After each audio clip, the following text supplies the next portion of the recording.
The Arabian Nights Entertainments by Andrew Lang. Chapter 37. The Enchanted Horse. Part 2. In common politeness the prince could hardly refuse this request, and the princess set about inventing every kind of amusement for him, and succeeded so well that 2 months slipped by almost unnoticed, in balls, spectacles, and in hunting, of which, when unattended by danger, the princess was passionately fond. But at last, one day, he declared seriously that he could neglect his duty no longer, and entreated her to put no further obstacles in his way, promising at the same time to return, as soon as he could, with all the magnificence due both to her and to himself. "Princess," he added, "it may be that in your heart you class me with those false lovers whose devotion cannot stand the test of absence. If you do, you wrong me, and were it not for fear of offending you, I would beseech you to come with me, for my life can only be happy when passed with you. As for your reception at the Persian court, it will be as warm as your merits deserve, and as for what concerns the King of Bengal, he must be much more indifferent to your welfare than you have led me to believe, if he does not give his consent to our marriage." The princess could not find words in which to reply to the arguments of the Prince of Persia, but her silence and her downcast eyes spoke for her, and declared that she had no objection to accompanying him on his travels. The only difficulty that occurred to her was that Prince Firouz Schah did not know how to manage the horse, and she dreaded lest they might find themselves in the same plight as before. But the prince soothed her fears so successfully that she soon had no other thought than to arrange for their flight so secretly that no one in the palace should suspect it. This was done, and early the following morning, when the whole palace was wrapped in sleep, she stole up onto the roof, where the prince was already awaiting her with his horse's head towards Persia. He mounted first, and helped the princess up behind. Then when she was firmly seated, with her hands holding tightly to his belt, he touched the screw, and the horse began to leave the earth quickly behind him. He travelled with his accustomed speed, and Prince Firouz Schah guided him so well that in 2 hours and a half from the time of starting, he saw the capital of Persia lying beneath him. He determined to alight neither in the great square from which he had started, nor in the Sultan's palace, but in a country house at a little distance from the town. Here he showed the princess a beautiful suite of rooms, and begged her to rest, while he informed his father of their arrival, and prepared a public reception worthy of her rank.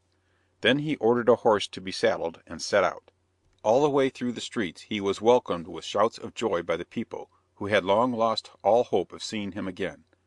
On reaching the palace he found the Sultan surrounded by his ministers, all clad in the deepest mourning, and his father almost went out of his mind with surprise and delight at the mere sound of his son's voice. When he had calmed down a little, he begged the prince to relate his adventures.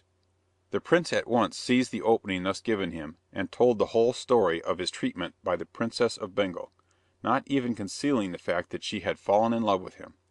"And, sire," ended the prince, "having given my royal word that you would not refuse your consent to our marriage, I persuaded her to return with me on the Indian's horse. I have left her in one of your highness's country houses, where she is waiting anxiously to be assured that I have not promised in vain."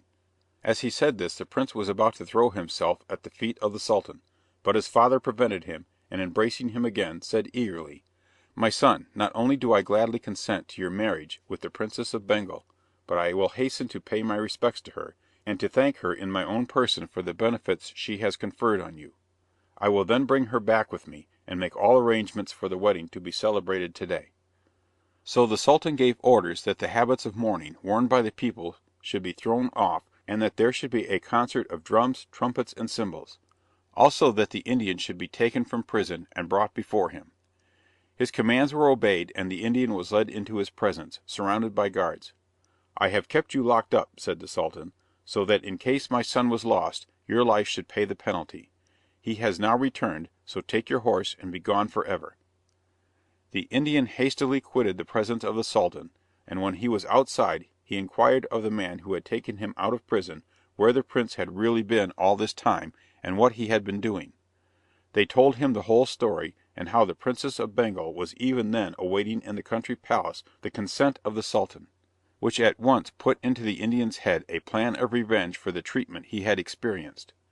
Going straight to the country house, he informed the doorkeeper who was left in charge that he had been sent by the Sultan and by the Prince of Persia to fetch the princess on the enchanted horse, and to bring her to the palace.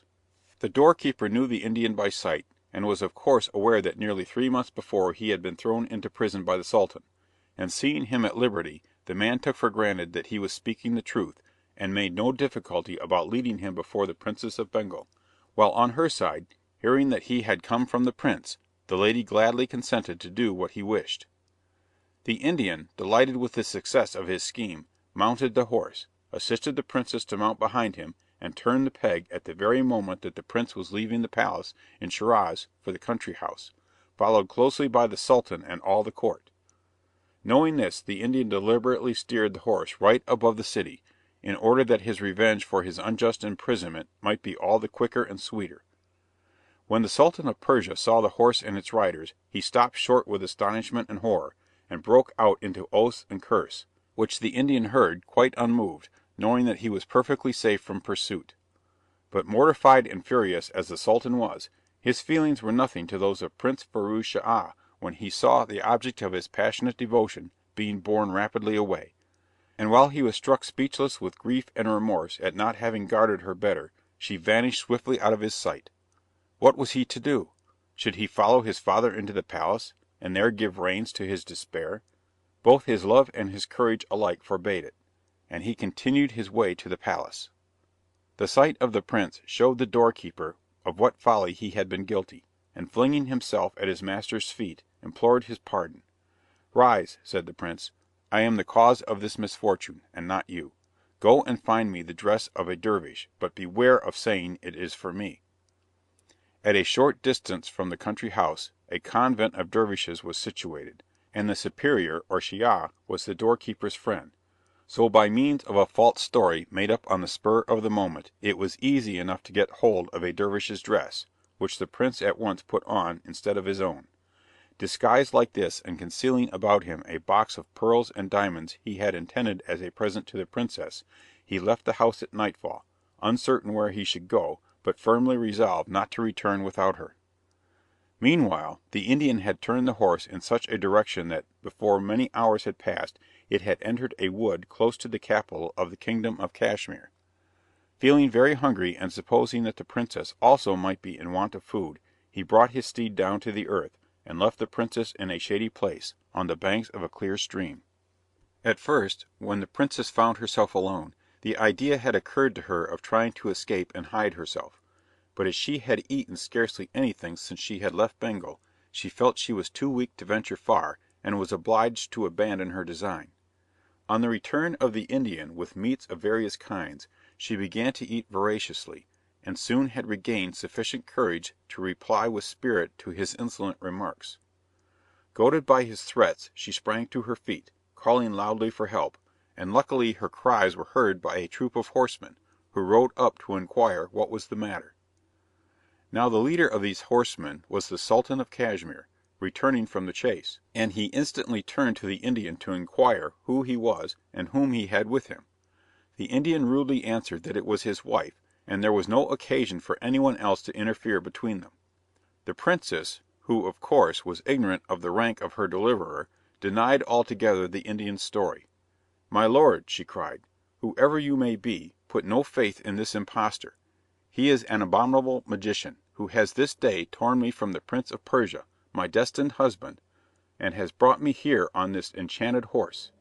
She would have continued, but her tears choked her, and the Sultan of Cashmere, convinced by her beauty and her distinguished air of the truth of her tale, ordered his followers to cut off the Indian's head, which was done immediately.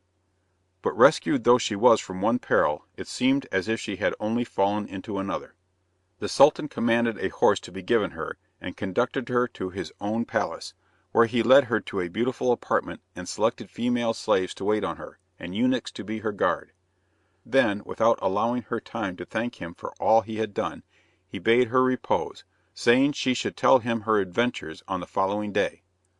The princess fell asleep, flattering herself that she had only to relate her story for the Sultan to be touched by compassion, and to restore her to the prince without delay. But a few hours were to undeceive her. When the Prince of Cashmere had quitted her presence the evening before, he had resolved that the sun should not set again without the princess becoming his wife, and at daybreak proclamation of his intention was made throughout the town, by the sound of drums, trumpets, cymbals, and other instruments calculated to fill the heart with joy. The Princess of Bengal was early awakened by the noise, but she did not for one moment imagine that it had anything to do with her, till the Sultan, arriving as soon as she was dressed to inquire after her health, informed her that the trumpet blasts she heard were part of the solemn marriage ceremonies, for which he begged her to prepare. This unexpected announcement caused the princess such terror that she sank down in a dead faint. The slaves that were in waiting ran to her aid, and the Sultan himself did his best to bring her back to consciousness, but for a long while it was all to no purpose. At length her senses began slowly to come back to her, and then, rather than break faith with the Prince of Persia by consenting to such a marriage, she determined to feign madness. So she began by saying all sorts of absurdities, and using all kinds of strange gestures, while the Sultan stood watching her with sorrow and surprise. But as this sudden seizure showed no sign of abating, he left her to her women, ordering them to take the greatest care of her. Still, as the day went on, the malady seemed to become worse, and by night it was almost violent.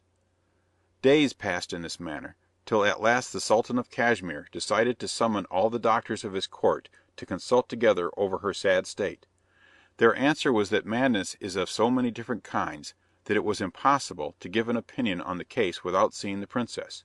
So the Sultan gave orders that they were to be introduced into her chamber, one by one, every man according to his rank. This decision had been foreseen by the princess, who knew quite well that if once she allowed the physicians to feel her pulse, the most ignorant of them would discover that she was in perfectly good health, and that her madness was feigned. So as each man approached, she broke out into such violent paroxysms that not one dared to lay a finger on her. A few, who pretended to be cleverer than the rest, declared that they could diagnose sick people only from sight, ordered her certain potions which she had no difficulty about taking, as she was persuaded they were all harmless. When the Sultan of Cashmere saw that the court doctors could do nothing towards curing the princess, he called in those of the city who fared no better. Then he had recourse to the most celebrated physicians in the other large towns, but finding that the task was beyond their science, he finally sent messengers into the other neighbouring states, with a memorandum containing full particulars of the princess's madness, offering at the same time to pay the expenses of any physician who would come and see for himself, and a handsome reward to the one who should cure her. In answer to this proclamation many foreign professors flocked into Cashmere, but they naturally were not more successful than the rest had been, as the cure depended neither on them nor their skill, but only on the princess herself. It was during this time that Prince Firouz Schah, wandering sadly and hopelessly from place to place, arrived in a large city of India, where he heard a great deal of talk about the Princess of Bengal who had gone out of her senses, on the very day that she was to have been married to the Sultan of Cashmere. This was quite enough to induce him to take the road to Cashmere, and to inquire at the first inn at which he lodged in the capital the full particulars of the story. When he knew that he had at last found the princess, whom he had so long lost, he set about devising a plan for her rescue. The first thing he did was to procure a doctor's robe, so that his dress, added to the long beard he had allowed to grow on his travels, might unmistakably proclaim his profession. He then lost no time in going to the palace, where he obtained an audience of the chief usher, and while apologizing for his boldness in presuming to think that he could cure the princess where so many others had failed, declared that he had the secret of certain remedies, which had hitherto never failed of their effect. The chief usher assured him that he was heartily welcome, and that the Sultan would receive him with pleasure, and in case of success he would gain a magnificent reward. When the Prince of Persia, in the disguise of a physician, was brought before him, the Sultan wasted no time in talking, beyond remarking that the mere sight of a doctor threw the princess into transports of rage. He then led the prince up to a room under the roof, which had an opening through which he might observe the princess without himself being seen. The prince looked and beheld the princess reclining on a sofa with tears in her eyes, singing softly to herself a song bewailing her sad destiny, which had deprived her, perhaps for ever, of a being she so tenderly loved. The young man's heart beat fast as he listened, for he needed no further proof that her madness was feigned, and that it was love of him which had caused her to resort to this species of trick. He softly left his hiding place, and returned to the Sultan, to whom he reported that he was sure from certain signs that the princess's malady was not incurable, but that he must see her and speak with her alone. The Sultan made no difficulty in consenting to this, and commanded that he should be ushered into the princess's apartment. The moment she caught sight of his physician's robe, she sprang from her seat in a fury, and heaped insults upon him. The prince took no notice of her behaviour, and approaching quite close, so that his words might be heard by her alone, he said in a low whisper, "Look at me, princess, and you will see that I am no doctor, but the Prince of Persia, who has come to set you free." At the sound of his voice, the Princess of Bengal suddenly grew calm, and an expression of joy overspread her face, such as only comes when what we wish for most and expect the least suddenly happens to us. For some time she was too enchanted to speak, and Prince Firouz Schah took advantage of her silence to explain to her all that had occurred, his despair at watching her disappear before his very eyes, the oath he had sworn to follow her over the world, and his rapture at finally discovering her in the palace of Cashmere. When he finished, he begged in his turn that the princess would tell him how she had come there, so that he might the better devise some means of rescuing her from the tyranny of the Sultan. It needed but a few words from the princess to make him acquainted with the whole situation, and how she had been forced to play the part of a madwoman in order to escape from a marriage with the Sultan, who had not had sufficient politeness even to ask her consent. If necessary, she added, she had resolved to die sooner than permit herself to be forced into such a union, and break faith with a prince whom she loved. The prince then inquired if she knew what had become of the enchanted horse since the Indian's death, but the princess could only reply that she had heard nothing about it. Still she did not suppose that the horse could have been forgotten by the Sultan, after all she had told him of its value. To this the prince agreed, and they consulted together over a plan by which she might be able to make her escape and return with him into Persia, and as the first step she was to dress herself with care, and receive the Sultan with civility when he visited her next morning. The Sultan was transported with delight on learning the result of the interview, and his opinion of the doctor's skill was raised still higher when, on the following day, the princess behaved towards him in such a way as to persuade him that her complete cure would not be long delayed. However, he contented himself with assuring her how happy he was to see her health so much improved, and exhorted her to make every use of so clever a physician, and to repose entire confidence in him. Then he retired without awaiting any reply from the princess. The Prince of Persia left the room at the same time, and asked if he might be allowed humbly to inquire by what means the Princess of Bengal had reached Cashmere, which was so far distant from her father's kingdom, and how she came to be there alone. The Sultan thought the question very natural, and told him the same story that the Princess of Bengal had done, adding that he had ordered the enchanted horse to be taken to his treasury as a curiosity, though he was quite ignorant how it could be used. "Sire," replied the physician, "your Highness's tale has supplied me with the clue I needed to complete the recovery of the princess. During her voyage hither, on an enchanted horse, a portion of its enchantment has by some means been communicated to her person, and it can only be dissipated by certain perfumes of which I possess the secret. If your Highness will deign to consent, and to give the court and the people one of the most astonishing spectacles they have ever witnessed, command the horse to be brought into the big square outside the palace, and leave the rest to me. I promise that in a very few moments, in presence of all the assembled multitude, you shall see the princess as healthy both in mind and body as ever she was in her life. And in order to make the spectacle as impressive as possible, I would suggest that she should be richly dressed and covered with the noblest jewels of the crown." The Sultan readily agreed to all that the prince proposed, and the following morning he desired that the enchanted horse should be taken from the treasury, and brought into the great square of the palace. Soon the rumour began to spread through the town, that something extraordinary was about to happen, and such a crowd began to collect that the guards had to be called out to keep order, and to make a way for the enchanted horse. When all was ready the Sultan appeared, and took his place on a platform, surrounded by the chief nobles and officers of his court. When they were seated, the Princess of Bengal was seen leaving the palace, accompanied by the ladies who had been assigned to her by the Sultan. She slowly approached the enchanted horse, and with the help of her ladies she mounted on its back. Directly she was in the saddle, with her feet in the stirrups and the bridle in her hand, the physician placed around the horse some large braziers full of burning coals, into each of which he threw a perfume composed of all sorts of delicious scents. Then he crossed his hands over his breast, and with lowered eyes walked 3 times round the horse, muttering the while certain words. Soon there arose from the burning braziers a thick smoke which almost concealed both the horse and princess, and this was the moment for which he had been waiting. Springing lightly up behind the lady, he leaned forward and turned the peg, and as the horse darted up into the air he cried aloud so that his words were heard by all present, "Sultan of Cashmere, when you wish to marry princesses who have sought your protection, learn first to gain their consent."